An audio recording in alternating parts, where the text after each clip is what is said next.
பிரதமர் மோடி மத்திய அரசு நிதியை நேரடியாக ஏழை எளிய மக்களுக்கு உதவும் வகையில் அளிப்பது திமுகவினருக்கு வயிற்றெரிச்சலாக உள்ளது என பாஜக தேசிய மகளிர் அணி தலைவர் வானதி சீனிவாசன் தெரிவித்துள்ளார். தென்காசியில் செய்தியாளர்கள் சந்திப்பில் அவர் பேசியதை சூப்பர் பைட்ஸ் பகுதியில் பார்க்கலாம். வேலைகளை முழுதாக முடிக்காமலேயே கும்பாபிஷேக தேதியை குறித்திருக்கிறார்கள். நிறைய இடங்களில் பணிகள் நிறைவேறாமல் இருக்கிறது. அதுவும் குறிப்பாக ஆவணி மாதம் தேய்பிரையில் இந்த தேதி குறிக்கப்பட்டிருக்கிறது. எங்களுக்கெல்லாம் பெரிய மன வருத்தத்தை அளிக்கிறது.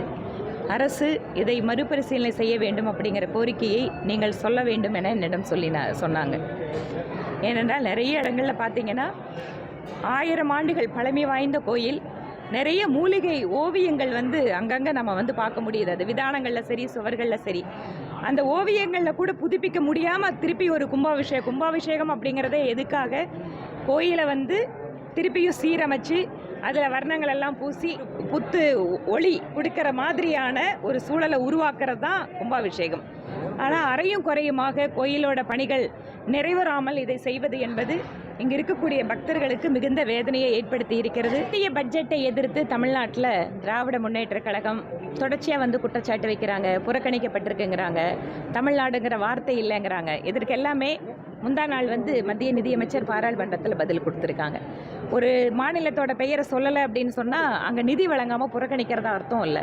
ஒரு அரசாங்கத்தை நடத்தக்கூடியவர்கள் ஒரு இடத்தோட பேரை, ஒரு மாநிலத்தோட பேரை சொல்லலைன்னா அந்த திட்டம் அங்கே செயல்படுத்த முடியாமல் போயிருமா? விவசாயிகளுக்கு 6000 ரூபாய் வருஷத்துக்கு கொடுக்குறாருன்னா தமிழ்நாட்டு விவசாயிகளுக்கு சேர்த்து தான் கொடுக்குறாரு. சிறு குறு தொழில் நிறுவனங்களுக்கு கடன் உதவி பண்ணுறாங்கன்னா தமிழ்நாட்டில் இருக்கிற நிறுவனத்துக்கு சேர்த்து தான் பண்ணுறாங்க. 20 லட்சம் ரூபாய் இன்றைய முத்ரா கடன் உதவி திட்டம் உயர்த்தப்பட்டிருக்க கடன் வரமுன்னா அது தமிழ்நாட்டை சேர்ந்தவங்களும் சேர்த்து தான். ஆனால் பிரதமர் மோடி அவர்கள் யாருக்கு எந்த உதவி தேவைப்படுகிறதோ அதை நேரடியாக ஒரு பைசா கூட குறையாமல் நேரடியாக ஏழைகளுக்கு கொடுக்க வேண்டும் என நினைக்கிறார். அதுதான் இவங்களுக்கு வைத்தறிச்சல் தாங்க முடியல. குறிப்பாக பட்டியலினத்தை சார்ந்தவர்களுடைய கல்வி மேம்பாட்டிற்காக, அவங்க தொழிலுக்காக கொடுக்கின்ற நிதியை எடுத்து அரசு இவர்களுடைய சொந்த திட்டத்திற்கு பயன்படுத்துகிறார்கள் அப்படிங்கிற குற்றச்சாட்டு இருக்கு.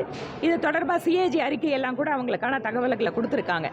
திராவிட மாடல் அரசு அப்படிங்கிறதுல ஏதாவது ஒரு குற்றச்செயல்கள் நடந்தால் யாராவது ஒருத்தங்களை பிடிச்சி என்கவுண்டர் போடணும், இல்லைன்னு சொன்னால் ஆஃபீஸரை மாற்றணும்.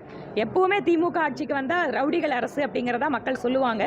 இப்போது மீண்டும் ஒரு முறை திமுக அதை நிரூபித்து கொண்டிருக்கிறது.